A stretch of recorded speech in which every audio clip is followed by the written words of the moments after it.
সকাল সকাল স্টেশন থেকে শুরু করছি আজকের ব্লগটা। Hello everyone, welcome back to my channel Tuli's time. আর আমি তুলি, এখানে দেখো 3খানা ব্যাগ নিয়ে শুরু করছি আজকের ব্লগটা স্টেশন থেকে।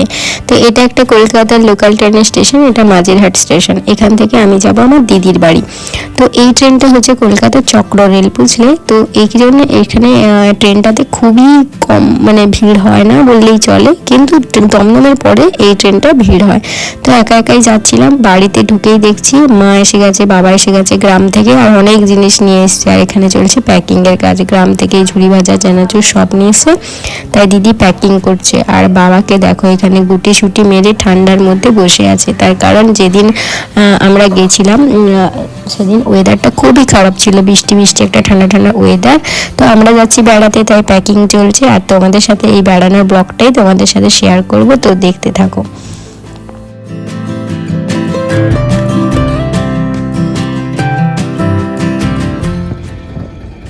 কোথায় আছিস তুই? তোকে নিয়ে যাওয়া হবে না? দেখ, ভেবে দেখ। না বলো, না বলো না বাবা, নিয়ে যাবো না, আমি বললাম যাবো না। আমরা উবের করে চলে এসেছি পরের দিন সকালবেলার এটা ব্লগটা দেখতে পাচ্ছ। তো সকালবেলায় একদম ভোর ভোর উঠে চলে এসেছিলাম, কারণ আমাদের 8টার সময় ট্রেন ছিল হাওড়া থেকে। তো এখন আমরা হাওড়া স্টেশনে চলে এসেছি, এখানে ট্রেন আছে। তো আমরা সব লাগেজগুলো বই করছি। আর এই যে অরি আর আমি দাঁড়িয়ে আছি এখানে, দিদিও আছে সাথে। তো আজকে সারাটা দিন তোমাদের সাথে শেয়ার করব আমরা কোথায় কোথায় বেড়াতে যাচ্ছি। এর পর কতগুলো ব্লগ আসবে, আশা রাখছি তোমাদের ভালো লাগবে।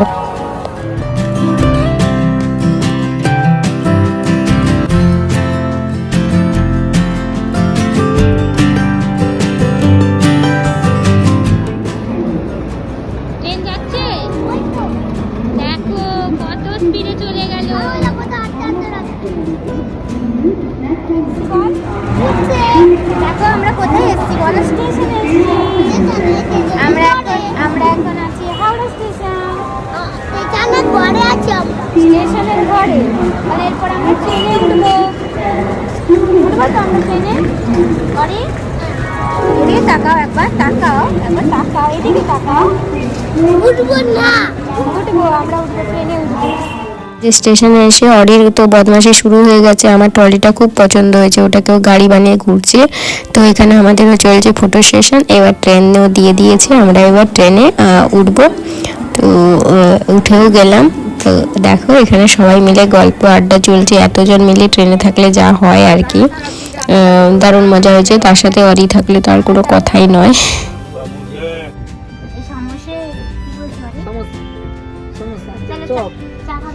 चॉप के समोसा, समोसा চপ নয়, সিঙ্গাড়া ना। हाँ चॉप ना सिंगाड़ा।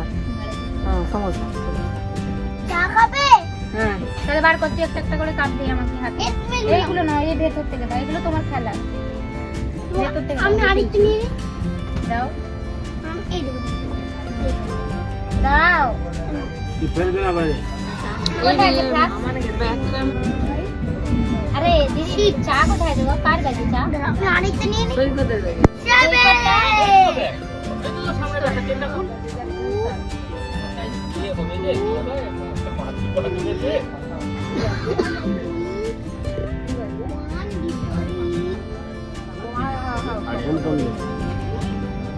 এতজন মিলে আসলে যা হয় আর কি। আমরা চাটা বানিয়েও এনেছিলাম, খাবার দাবার বানিয়ে নিয়ে এসেছি। তো সবাই মিলে এখানে চাটা খাচ্ছি। আর আমি দেখো অনেকটা টাইম যেহেতু ট্রেনে থাকতে হবে, তাই আমি কিছু ড্রয়িং হাফ ডান করে এসেছিলাম।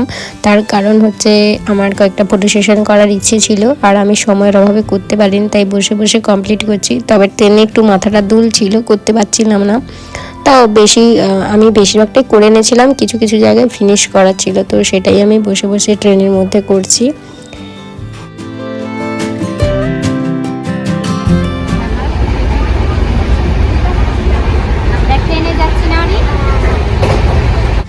মানে বাড়ির সবার মধ্যে আমরাই হচ্ছি মনে হয় 2 বাচ্চা। তো আমার এই 2 বাচ্চাদের আমাদের চলছে মজা। অরির সাথে আমার খেলাধুলো, গল্প, ভিডিও। আর ও না কারোর সাথে ফটো তুলতে চায় না, ভিডিও করতে চায় না, তাও আমার সাথে একটু করতে পারে আর কি, করতে চায়। তো তাই দুজন মিলে বক বক করছি ট্রেনে, আর সবাই যে যার মতো টাইম পাস করছে।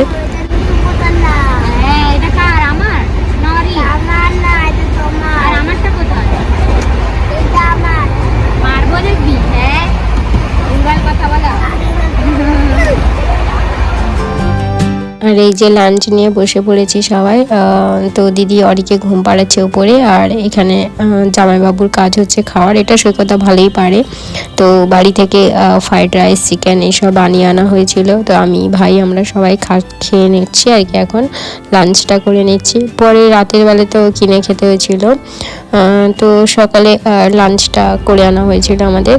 তো সবাই মিলে একসাথে ট্রেনে বসে খাওয়া দাওয়া, মজা গল্প তো চলতেই থাকবে। তো তোমরাও দেখতে পাবে। বাড়ির সবাই মিলে গেলে ভালো লাগে, একা বা দুজন এরম গেলে যতটা না মজা হয়, সবাই গেলে খুব মানে মজা হয় আর কি।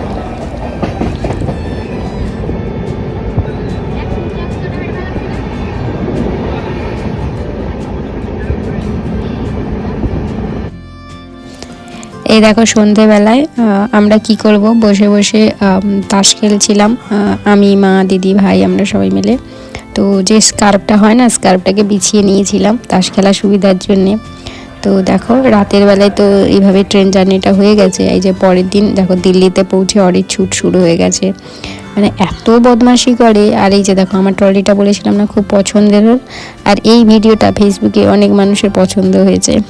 তো এই হচ্ছে ট্রলি নিয়ে ঘুরে বেড়াচ্ছে। আর এই যে দিল্লির স্টেশনে পৌঁছে গেছি।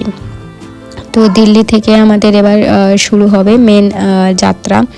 তো অ্যাকচুয়ালি দিল্লি আসার অন্য একটা কারণ আছে, তো যেতে যেতেই তোমাদেরকে বলবো। দিল্লি এই যে ঢুকছি এখন দিল্লির মধ্যে। তো দিল্লি না গিয়ে আমরা সোজা ডেস্টিনেশনে যেতে পারতাম, কিন্তু যাইনি। তো আমাদের স্টেশনে গাড়ি ছিল, মানে যে দাদাটার গাড়ি, মানে যার গাড়ি করে এখন যাচ্ছি, সেই দাদাটা দিল্লিতে থাকে। আর ওই দাদাটা আমাদের খুবই পরিচিত, মানে নিজের দাদার মতোই বলতে পারো।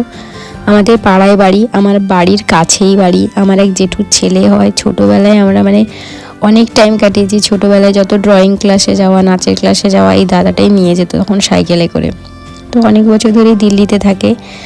এখনও ওই ট্রাভেল এজেন্সিতে যেরকম হয় না, গাড়ি করে ওরা সব ঘুরতে নিয়ে যায়, তো এরকমই দাদা করে। দেরাদুন থেকে, দিল্লি থেকে, যেখান থেকে তুমি বলবে, ও দিল্লিতে থাকে কিন্তু তুমি যেখানে বলবে ও পিক আপ করে নেবে। তো বিভিন্ন ধরনের পাহাড়ের যে ট্রিপগুলো হয়, লাদাখ থেকে, কাশ্মীর থেকে, সিকিম থেকে, মানালি থেকে, লাচুং থেকে, যা যা তোমাদের ইচ্ছে তোমরা যোগাযোগ করতে পারো। পরে যদি তোমরা চাও নাম্বারটা দিয়ে দেবো, তোমরা যোগাযোগ করতে পারো।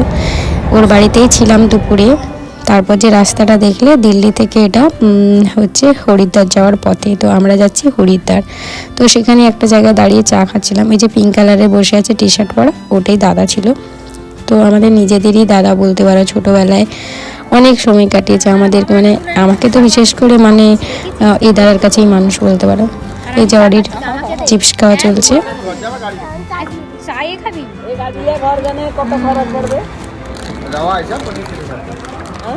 তুমি একটা খাও, তুমি একটা খাও। গ্যাস পেট্রোল দুটোই আছে। এটা ব্যাকআপ তো রাখতেই হবে নাকি? চায়ে ডুবিয়ে কেউ চিপস খায় পাগল। নাই তো পয়সা বাঁচি প্যান্টে পড়ছে অরি। টেস্ট গলা ব্যথাটা কমেছে একটু? সব গাড়ি একটু চা খাবি?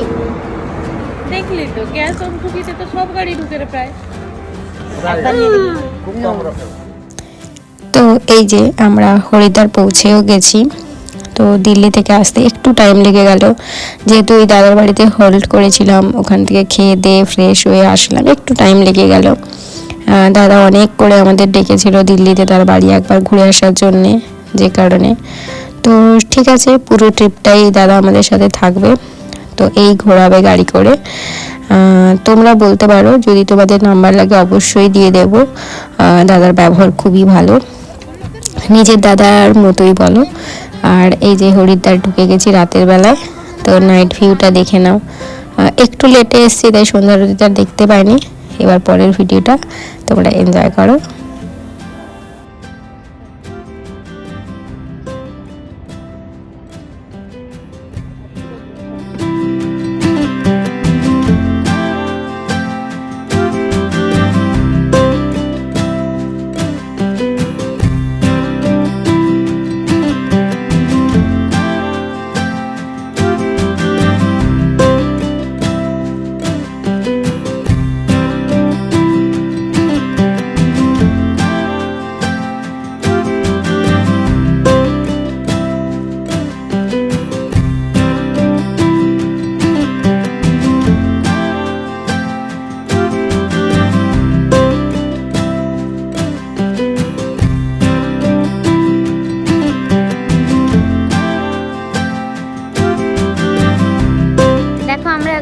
হরিদ্বারে, এই যে গোটা হরিদ্বার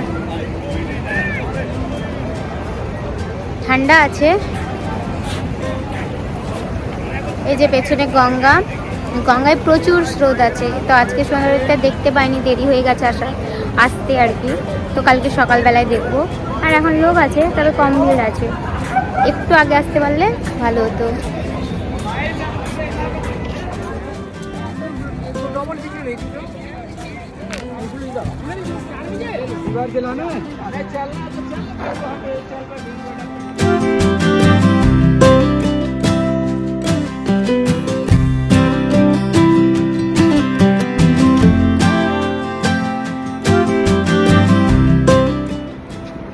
মাস্তে মাস্তে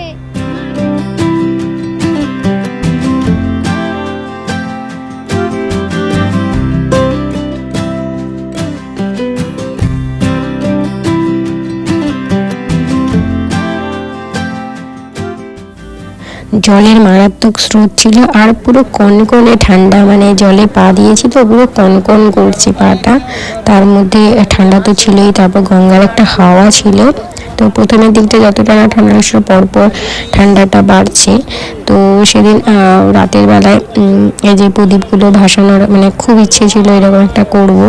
তো তাই জন্য এখানে সবাই মিলে করছি। এখানে এটা জোরে জোরে করে পণ্ডিত মশাই মন্ত্রতন্ত্র বলে দিচ্ছিল, আর আমি আর ভাই এমনি করেছিলাম।